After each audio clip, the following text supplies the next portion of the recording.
Welcome to Mental Stillness. My name is Derek, and I'm excited that somehow you stumbled across this podcast. One of my goals when starting this podcast was to bring mental health conversations into leadership circles. Today's episode features both Jared and Stacey Haslam. Jared is a former vice president of product strategy and planning at Nissan North America. After nearly 2 decades in the auto industry, he left that executive role to co-found the Kintsugi Institute with the goal of bringing the power of therapy and mental fitness into the corporate world. You're probably starting to recognize why I wanted to have them on the podcast, and Stacey is a marriage and family therapist. And so they together co-founded the organization they're working with now and serve organizations and leaders. And they're kind of a right hand, left hand, where they both have Jared's background to pull from as a corporate executive of a major organization, and then also the clinical therapeutic background of Stacey. And so them together are an amazing combination and very much kindred spirits with myself. And so I really enjoyed this conversation, and I think you will as well.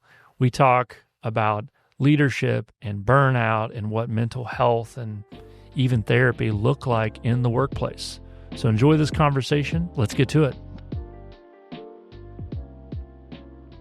I guess I'll start. It's fun to be able to do this with my spouse. We actually have a lot of fun doing this. But our main vision with what we're trying to do is to bring greater mental health, greater emotional resilience, greater emotional well-being into the corporate space. And that stems from the work that Stacey does and the work that I used to do. I was a corporate executive in the automotive industry for a while, and found that that environment is not always conducive to one's relationships, to one's mental health, to overall life fulfillment. And I took an opportunity to exit that industry and focus on trying to bring some of the positivity of mental health into the corporate space. And it dovetailed very nicely with what Stacey actually was doing at the same time. Yeah, I was jumping back into school after, well, I'm not done yet, but raising 5 kids. And it felt like the right time. I don't know. Years are hard for me to remember, but I jumped back in and got my MMFT, so marriage and family therapist. And just like Jared said, that has dovetailed really nicely in terms of what we're trying to do in supporting mental health for people who have, business experience or who are in the corporate space. It's been a really fun little journey to combine the things that we're passionate about.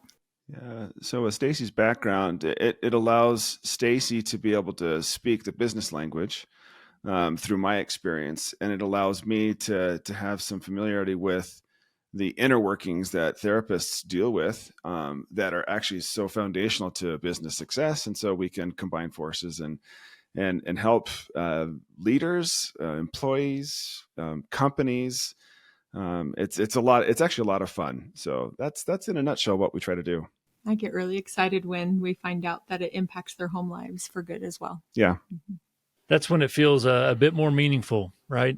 And mm-hmm. substantial. And as I talk to people in this space, and I'm in this space as well, like it's there's usually a personal nudge or shove into this work. And so I know your all's backgrounds and stories probably played a significant part. I mean, if you went back to your, 10, 15, however many years ago and looked at it, like it may have not been in the cards. And so, I don't know, if you don't mind, speak into whatever shove or nudge that you got that led you to really want to dive all in together in this.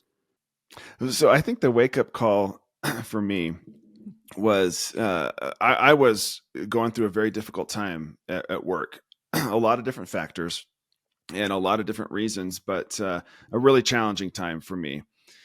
And there were 2 things that stuck out in my mind as being sort of the wake up moments for me that I was not on a good path Stacey will be able to share her perspective of it, but they actually stemmed a lot from conversations that we were having in the home. And it was along the lines of, Jared, you just don't look very good. I mean, I'm sure that's Gee, exactly thank how you, I said Stacey. it. right. I mean, the message was, I mean, it was, you just don't look healthy. You just, your color's off. You just look like you're completely exhausted. You look beat down. And of course I took that all with a grain of salt, and I'm like, yeah, I just got to push through. It's tough. I just got to push through. But that was a little bit of a like, I've never been told I look gray before. I looked, yeah. So that was a sort of a, okay, noted, tuck that away in the back of my mind. And then we were having a conversation, and Stacey had pulled out a list of questions, or a list of identifying factors that she started to go through with me. And she said, hey, Jared, do you X? Do you Y? Do you Z? And went through 6 or 7 of them. And I'm like, yes, yes, yes, yeah, to all of them. Mm-hmm.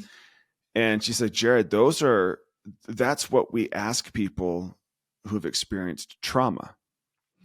And I had never equated trauma. Trauma for me was always like some sort of massive traumatic event, like some huge event that happens. But and none of that had occurred for me necessarily, but the confluence of events, the chronic challenges to sort of my emotional foundations, were showing up as sort of trauma for me. And when that became clear, it was like, okay, I have to do something different.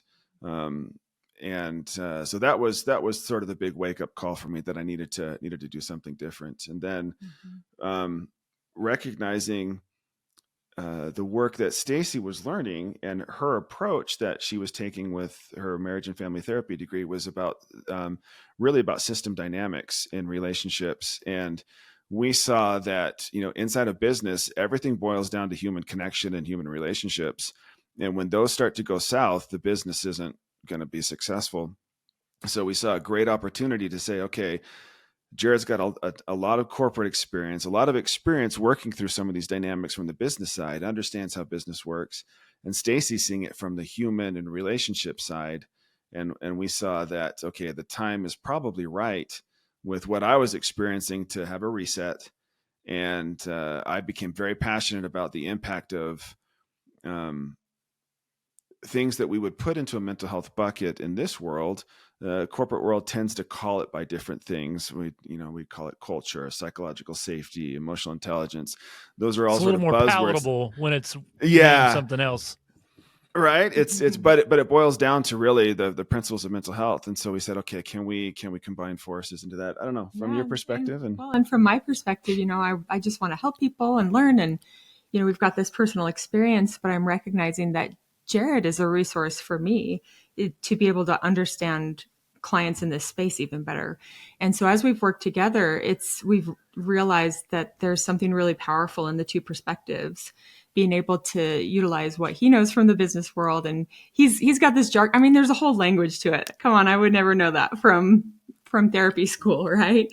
And so it's been really helpful to me to be able to connect with people in this space, to have his perspective. And like you said, she might also have a different perspective on what I was going through in the corporate space, because a lot of it showed up in the home, quite honestly. Yeah.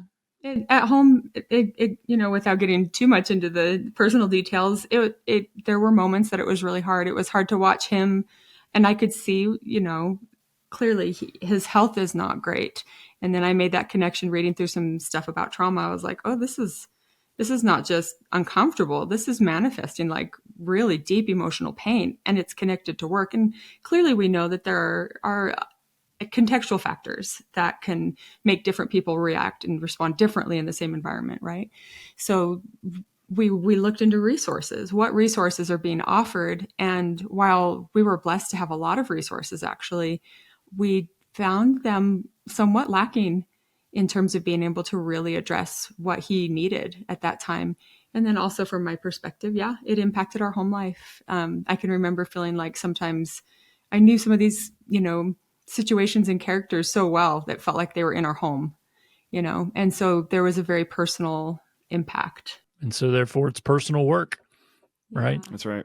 So that's a great transition into, so now you're in a spot where you're stepping into some work together. You're on your own healing journey, and we all are, and you get to do this work together. You're stepping in organizations and seeing leaders. And so let's kind of shift into, mental fitness. I know that how would you all define mental fitness? Because I know that that's a description you might hear out there as well. And so what would you say encompasses that? And then how does that play out in the workplace? This has been really fun to put some words on it.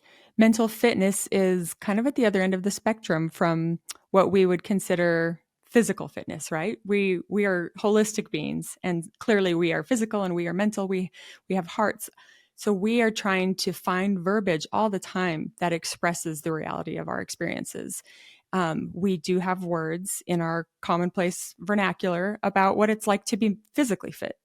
But we don't have as many words, and you can find physical fitness in the dictionary, as Jared likes to say, but maybe not mental fitness and what that means. And so it's this end of the spectrum where you have tools, where you have understanding, you have done work, you have done all of this progress to not just be not sick, but well, and have resources that can show up and help you in, kind of like a triage in a really intense moment. Yeah. Jared's actually really good at describing this, though. I like to hear how you describe it. It's interesting that we don't have language for it, because I think the fact that we don't have actual language for it impacts the way society accepts some of these principles. So we hear about emotional intelligence. Okay, so emotional intelligence, mental fitness, there's a tremendous amount of overlap, at least the way that we look at it. The challenge that we have with the definitions of emotional intelligence is, one, is it feels very stagnant, even though everyone says, hey, you can develop it. And it feels very skills-based, like you go and you take a training and you go do skills-based. Mm-hmm. Mental fitness is the practical application of emotional intelligence on a consistent, daily, and rigorous way. So it's taking those principles, practicing them, and it's doing all of the deeper underlying foundational work that underpins what would manifest as emotional intelligence, but in a much more sort of rigorous way. And because we don't have a lot of language for it, then, we don't talk about it. We don't approach it. And that's why in businesses, what tends to happen is we tend to look at both the physical health spectrum and the mental health spectrum very similarly. On the physical health spectrum, if you're sick, you got insurance. Businesses have to give you insurance. And the whole point of that insurance is to get you back to work, get you to a certain level of productivity, get you back to work. And they've found that, hey, if we can get you to a point where you're not sick and we can keep you healthy or not sick, then our costs go down. So people are looking at physical health as a cost problem or as a cost challenge. Your physical fitness doesn't impact significantly. I won't diminish the impact of being physically healthy in the work environment, but physical fitness doesn't impact the intellectual work that you're doing on a day-to-day basis in a corporate environment. Well, if you consider that from a mental health perspective, companies are viewing mental health in the same way that they're viewing physical health.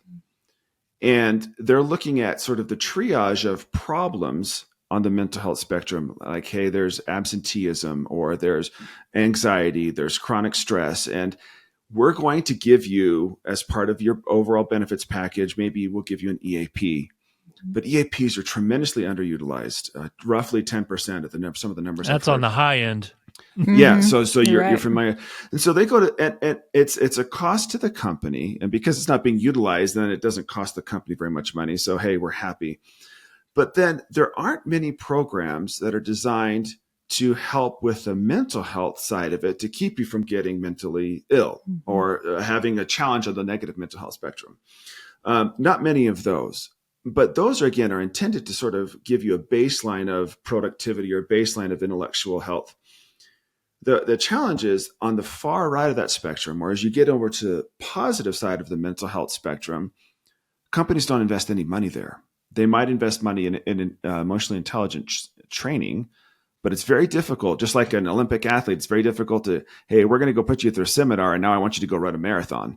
That's not the way it works in physical health. Same thing with mental health. But the intellectual benefits that a company receives as employees start to move towards the positive side of mental health are incredibly powerful. It's all the things that we want and hope to be in a business. It's positive relationship building. It's positive connections with peers. It's conflict, able to handle conflict appropriately. It's managing emotions in times of crisis. It's positive decision making. The list goes on and on and on. These are things that we try to teach people. We try to help people. Well, all of that happens on the positive side, the mental fitness side of that spectrum. Mm-hmm. And that's why it's so important for companies to start paying attention to it that way, because it's not about avoiding costs. There's a positive benefit to businesses as their employee base gets more emotionally and mentally fit. We could talk for hours on it because you could see it manifest in a lot of different ways, but that's really what we're talking about when we talk about mental fitness. It's the practical application of some of those emotional foundations. And I'm sure you've been, as you're talking to organizational leaders, and some people think they're doing this already. Mm-hmm. It's like, it's true. We celebrate Mental Health Awareness Month. We do that. Like we do an EQ training, or we have this thing on the calendar that happens. It happens every year. We do that. And so, where do you feel like, I don't know, on a practical standpoint, as you've seen organizations who have wanted to lean more intentionality and honestly up the care for their people, where have you seen, I don't know, what is a next step an organization could take? I'm always going to come at it from the systemic perspective. Just like if I were going to be giving therapy to a family, a lot of people will come in with an identified patient. Well, this person is kind of the problem in our family system. And as we work together, we kind of learn that everybody has some impact and maybe power in the situation, for good or for bad. But what is really helpful is when everyone, parents included, are willing to look at how their functioning is impacting the system. Because a system, in biology, all parts are working together to maintain a homeostasis, right? That same concept applies to work teams.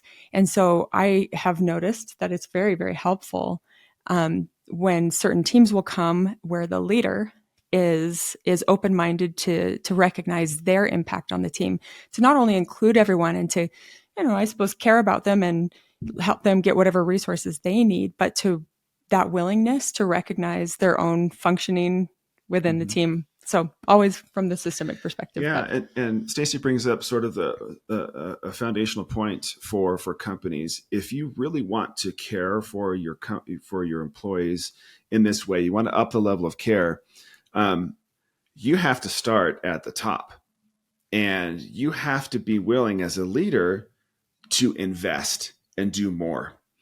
And the challenge with a lot of companies, when you talk about invest, the dollar signs show up. What's it going to cost to invest? What's the return on investment? You're always looking for it.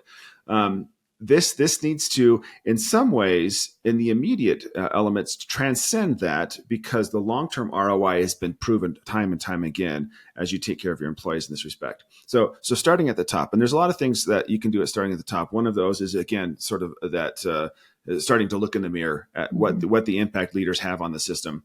But there's a lot of things that you can do up and down the chain. The opportunity with developing mental fitness and developing greater mental health is that it takes consistent effort. So you're not going to solve a problem by having a seminar. You're not going to solve a problem by doing EQ training. You might get some awareness, but these kinds of problems don't just go away with a simple training. And so what you have to do is you have to embed it into the culture, into the way of doing business. And what that looks like is some dedicated resources to the upper management and the team to actually do this stuff. So like you take an EQ training, great, let's go EQ training. We're going to identify a couple of those things that you're not doing so well in EQ training, and we're going to work on that with you individually. We're going to call it out, and we're going to help you really nail that stuff down. And then we're going to move on to the next one, so forth. So there has to be some concerted effort.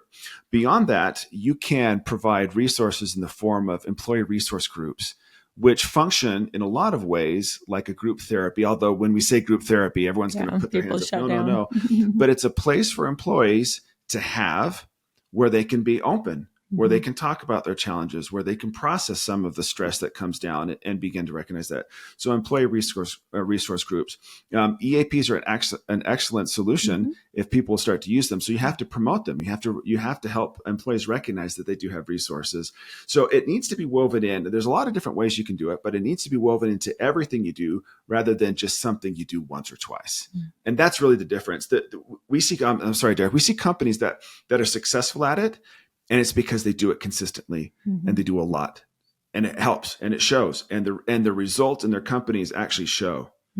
It shows on the employee side of it. It's felt and experienced, and it feels genuine and authentic. We're all pretty good at picking up on inauthentic messages. We hear it all the day, right? In media and commercials or whatever, but it starts to feel real, and I can get behind something that's real.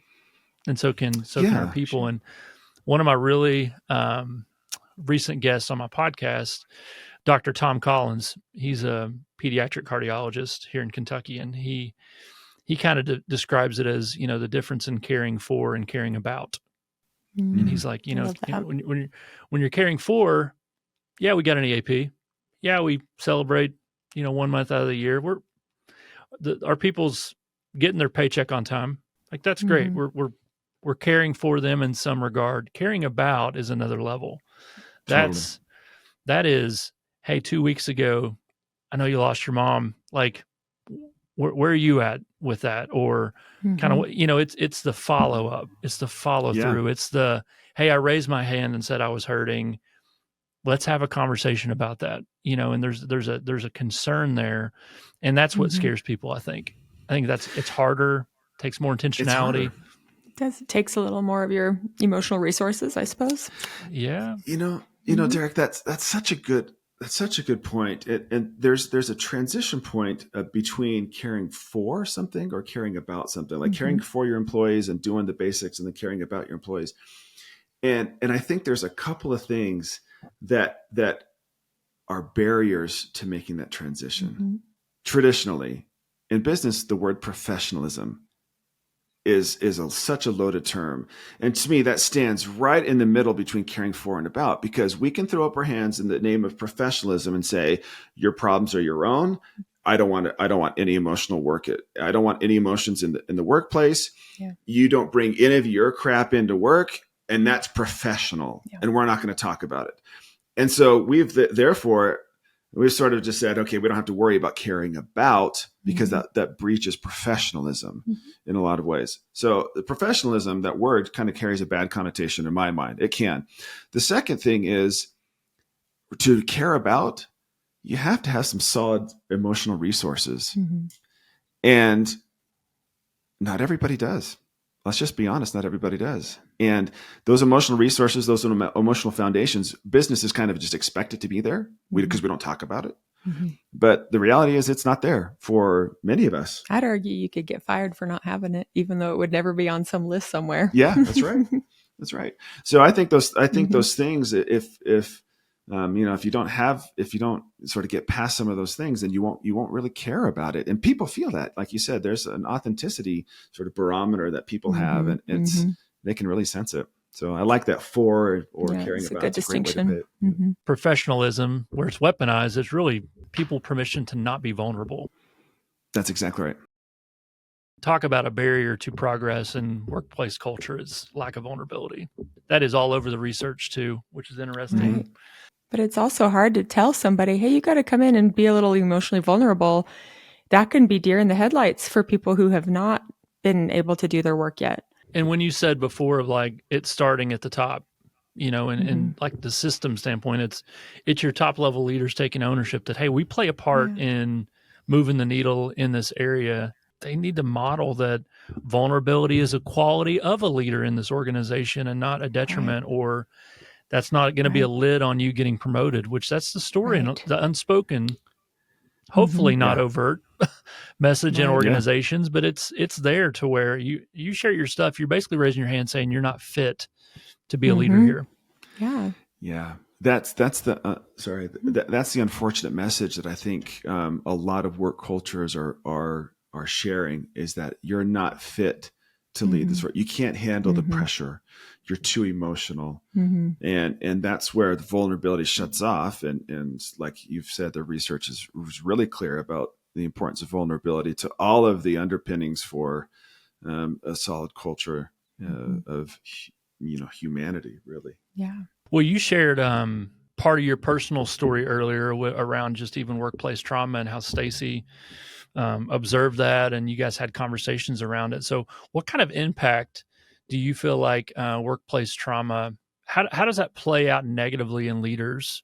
Just having worked with a few different groups, some of the things that I have observed are that when someone is unable to kind of tap into emotional regulation, I can just put it that way, if they don't have those emotional resources coming, with them to work to be able to support, somebody not showing up or somebody else being emotionally dysregulated or something they've been working on got axed or unappreciated or whatever, they show up in a certain way and it impacts the system.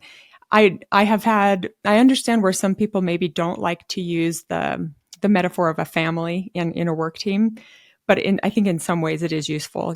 Clearly we don't have the same obligations to these individuals as we do, immediate family members, but yet I think there's just so much to be learned from how a family functions in terms of what it means if someone shows up. Let's say, somebody's manager shows up completely emotionally dysregulated. The system or the kids, right, would feel it. They would talk behind their back. They would have subcultures, coalitions start to kind of formulate, and it can undermine the task at hand. And these things it's more in the shadows, but it can impact the bottom line of a company.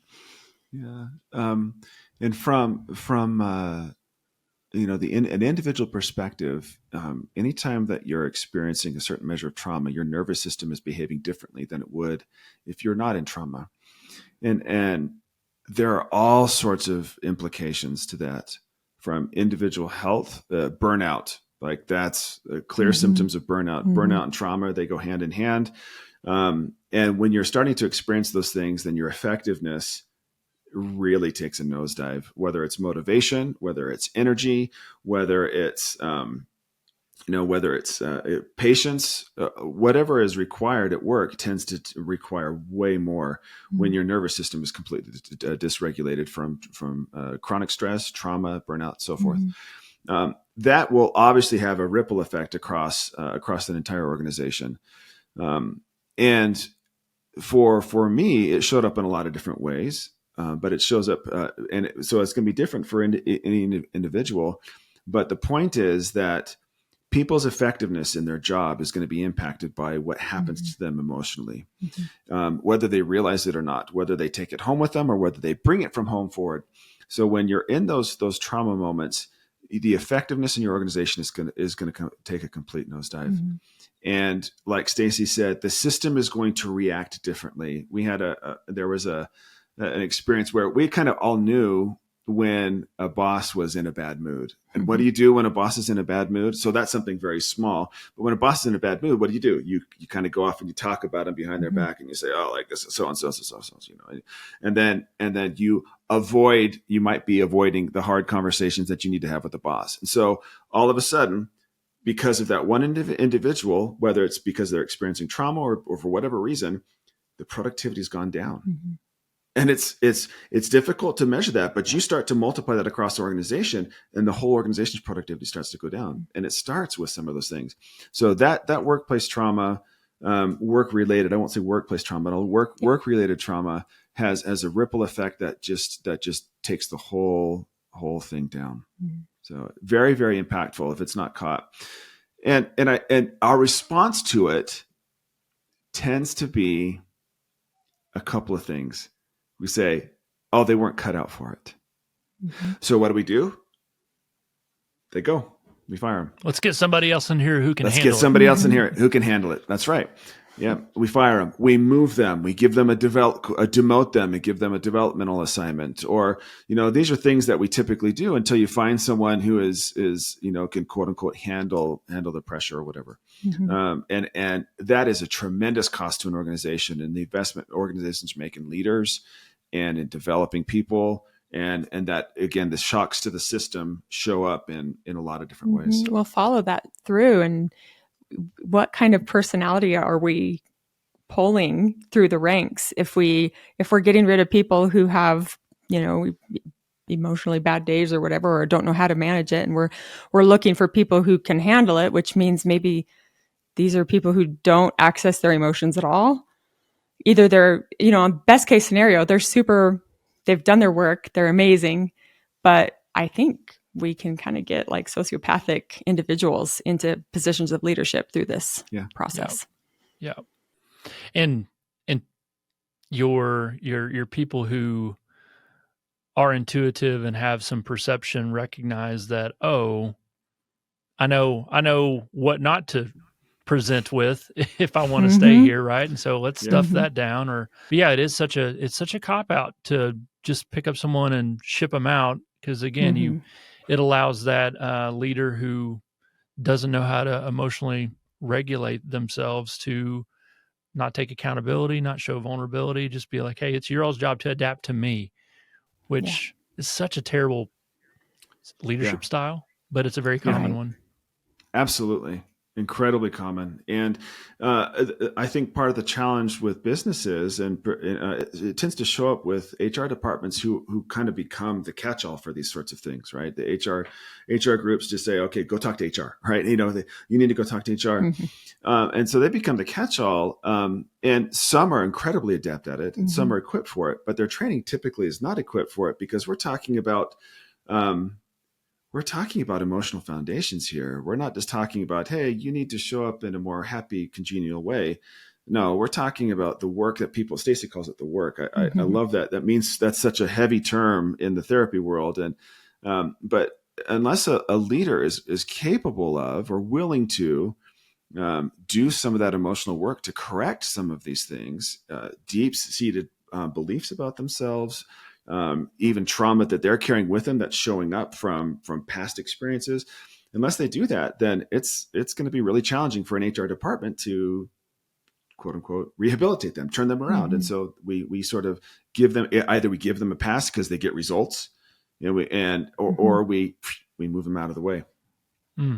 Why do you believe therapy specifically is a critical role in the workplace? Because it is, for so long, it's been very taboo. Corporate, clinical, keep it separate, all that. So how does therapy play into this? So she's going to have pretty strong opinions about this. So I want to hear his perspective. The mind is the most powerful tool that we have. And society has figured out, particularly on the athletic side, the importance of mental fitness on the athletic side. We've had some great examples recently. I know we see some of the Philadelphia Eagle players reading the books about mental, inner excellence. So we figured that out in the sports world, that the mind plays a critical part, if not more important than the actual physical fitness. We haven't figured that out in the corporate world. We haven't figured that out. And what we like to do in the corporate world is look for a quick solution. We want results. We want forward-looking, quick results. But most of the inner work, one, it's not quick. And two, it's really difficult to do by yourself. It's really tough to do by yourself. So you need to have somebody who can help you do that inner work. Whether it's holding up the mirror to say, hey, here's what's happening. Whether it's a great analogy someone used was, hey, here's the map that you're on and you're looking at this portion, but your life map is little, ways for people to reflect and recognize that they need to do the inner work. That's tough to do by themselves. And unfortunately, coaches are not equipped to do it. Some think that they are. And I can appreciate the role of coaches. In fact, we do a lot of coaching. As I know that you probably do in your corporate setting, in your work as well. but coaches are not equipped to, they're not legally supposed to do that deep inner work. And that poses a problem because executives, anybody in the corporate space are not getting the opportunity to do the work that will build their emotional foundations that everything else is built on. And that's sort of the second point. If you're to take all of the leadership skills that we love in leaders, or leadership attributes, or even comb through all the research that's done in Harvard Business Review, and I've had some great experiences talking to some of those individuals, they're going to distill it down to attributes and skills that great leaders do. Well, if you're willing to deconstruct what's required to exhibit those attributes and skills, you're going to find they're all built on emotional stuff. It's all the stuff underneath. And in business, we never talk about it. And therapists are uniquely equipped. That's what they do. They're uniquely equipped to talk about those things and address those things and fix those foundations so that you can show up at your best and start building all the skills that you need to build as a leader. You build on a cruddy foundation, it's going to show up inauthentic. It's not going to stick. You're going to default to your standard. And you won't make the transformational change that's required of leadership in today's world. So therapy's touching the heart. Therapy's touching all the stuff. If you want to make transformational change, you got to do some work here, but you got to do some work in the heart. And that's where therapists come in. Okay, sorry. No, this is perfect. He does a really good job describing it. And what's funny is he was in the automotive industry, and I'm over here thinking about an automotive analogy for this. It's one thing to be able to learn the skills to drive a car, to learn evasive maneuvers and things. But if you are not tending to what's under the hood, then you've got a really short shelf life for what you're trying to produce here. It's not going to function forever. It's not going to work well as it could. So as a therapist, I love the idea of optimizing kind of what's happening internally. It's like Jared said, there are skills that we learn, and then there are, the rudiments underneath. And so I think therapy, it just almost, it's unfair because I just think it's obvious that's where you start. Yeah. Derek, I'm sure with your background, you've got some thoughts on that as well, and why therapy is so important. You guys did such a good job defining it. It's really hard to see some of this on your own too. Even people who are trying, there's just elements of it to where you look in the mirror every day and you see the same stuff. You don't see the changes. You don't see yourself getting older. You don't see the weight you're losing, gaining, all the things. And I think just having an outside perspective is so helpful. And someone that's trained to not only receive the spoken message non-judgmentally, but can also pick up on the unspoken and help you get comfortable with the unspoken message, I think is how I would probably answer that. Yeah, that's great. So great. That's a great way to say that. Because that unspoken thing is either people don't know or they're scared of it. They're scared to know is the way I kind of think about it. And so I think again, a therapist, I'm biased as well, like Stacey. And I know, Jared, just you even through your connection to Stacey in this, but it is like for the people listening, I've seen so much. And even when I go, full disclosure, when I go into a coaching engagement, in my coaching agreement with an organization, it says in there, this should not replace professional counseling. Yeah. It's not what this dynamic should be. And so many people say, well, I have a coach, I talk about stress. That's the same as therapy. It's not. And like you said, there's a lot of coaches out there who all they do is they say that they're, instead of saying that they are an anxiety therapist, they just move therapists and they just add the word coach. And it's like, okay, we're good. I'm legally covered here. I'm a coach. I'm not doing therapy. And there's a lot of coaches out there doing that. So if you are trying to get support in this way, do your background on people too, because some people just aren't trained to do it and shouldn't be doing it. Yeah. Sorry, that's a little soapbox there. No, we feel the same way. There's tremendous value in both sides of that coin, coaching and therapy, and the fact that you're calling it out, I think is important. And we do the same thing when we engage with coaching clients. But I think what's kind of important about that discussion is therapy becomes such a bad word, or not bad word, but it's taboo in the corporate world. And so resources aren't provided appropriately. And because there's been such a separation between therapy and business, therapists generally don't understand or don't know the context, not because they can't, but because they're not exposed to it. And so what you have is you've got an executive, take my example, or anybody, any leader that wants to do some inner work. What are they going to have resources for? Well, they're going to get an executive coach. Some are incredibly skilled. Some are going to be able to do some of that work with them. But the executive coach is not supposed to, or not trained to do that deep inner work. Okay, so you're missing out on on doing some of that foundational work. Okay, so you can go to an EAP, and we've already talked a little bit about EAPs. They have a very clear purpose. And typically speaking, if you get someone that's in an executive level in a larger company, they're not going to be sitting across from somebody in an EAP that's familiar with their context. It's just not there.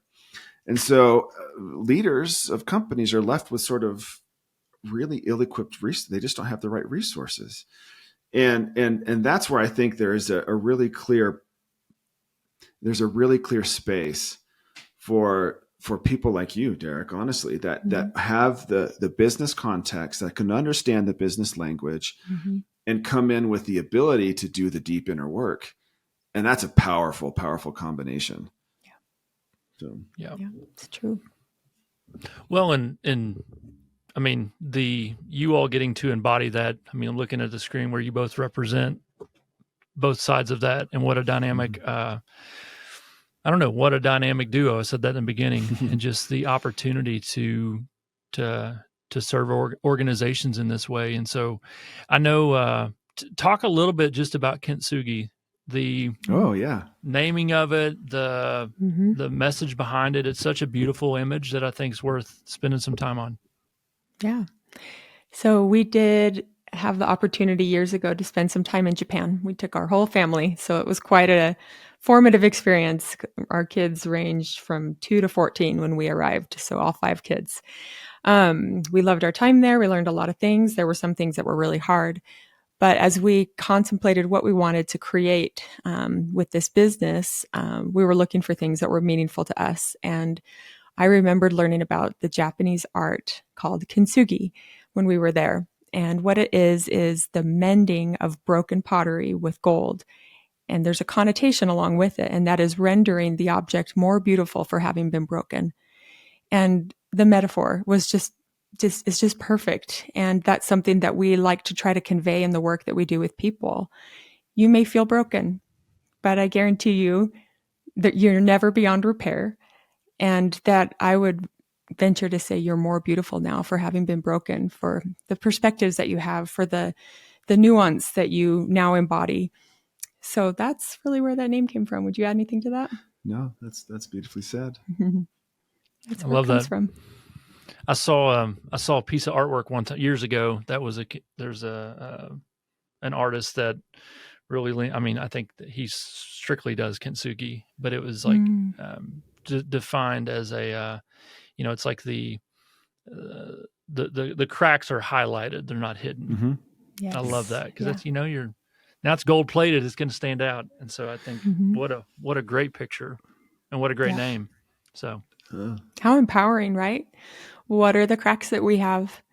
And I think in the name of professionalism, we oftentimes try to hide those. We want to appear in a certain way. We don't want people to see our cracks, to know that we're fallible, right?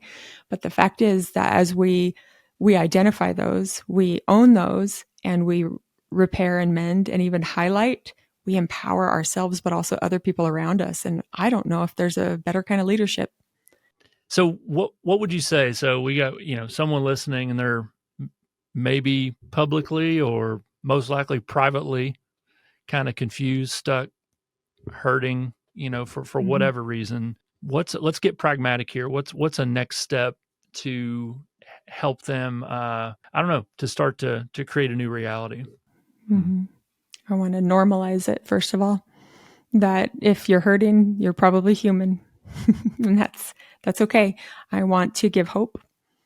that there is nothing that you've experienced that should always stay in the dark or stay hidden.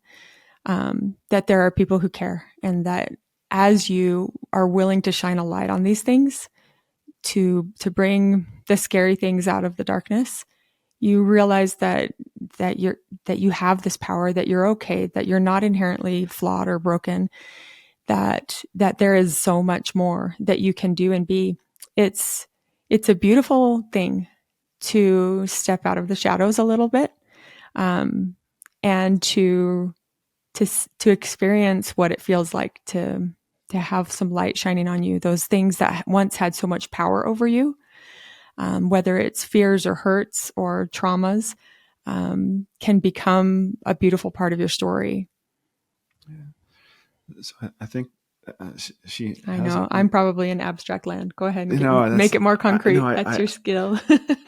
She says it so beautifully. I listen to that, and there's such power in the way that she says it. But she's absolutely correct in the first step, and that's to normalize it and start to be aware. If you can have a little bit of hope, then the steps that you need to take following are pretty critical. So I'd say that once you're there, and you recognize that you need to make a change, you need to reach out to somebody and get a third party point of view, get an outside point of view. Derek, you said it really well. Yeah. It's really hard to do this by yourself. You got to get someone that's going to help you make sense of it. We would strongly advocate looking for a counselor or a therapist who's trained to dig through some of this stuff with you.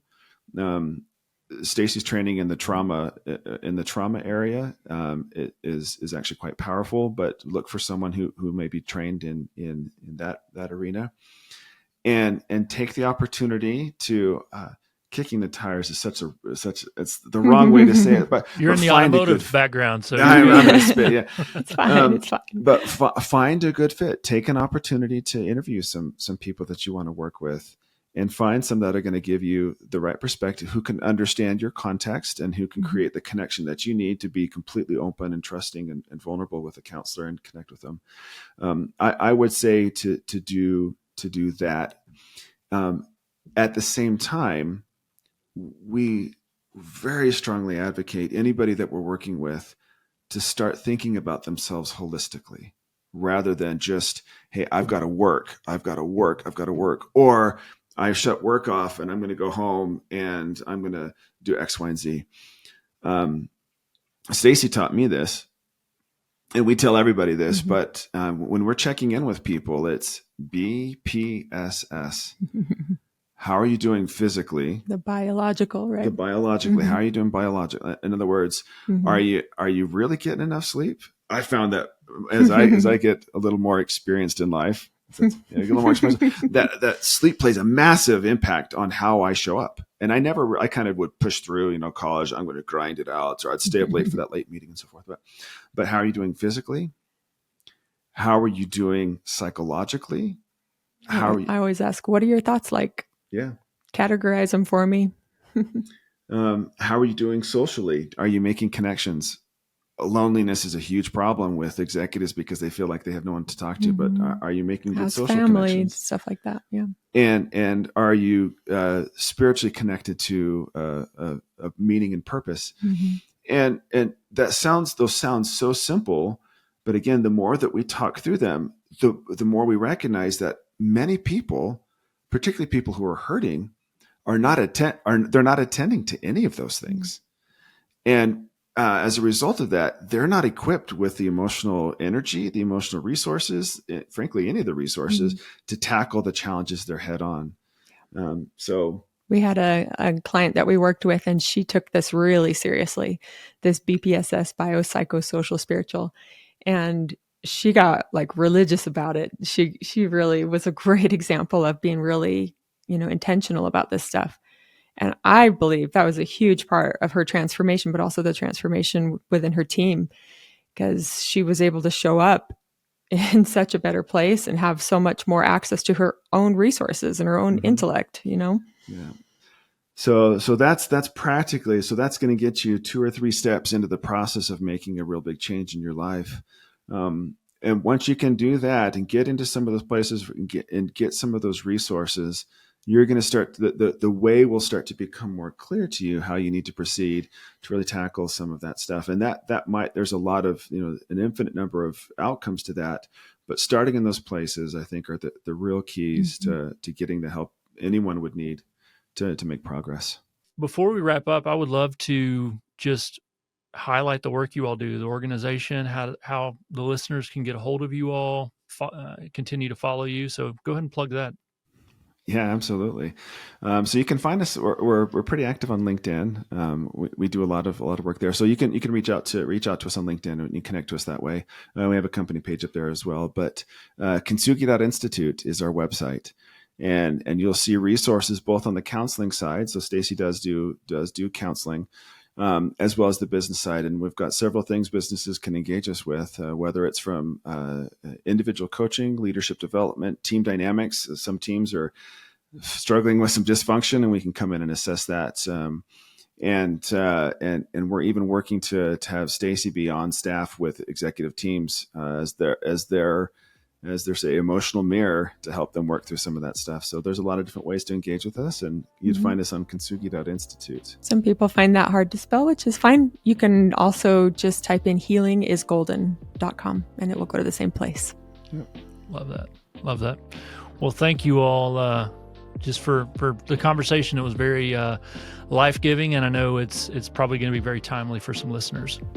That's great. We're grateful to be here, Derek. Yes. I appreciate your perspective, and we're glad to be a part of the work that you're doing as well. Thank you. Wonderful to talk to you, Derek. Thank you.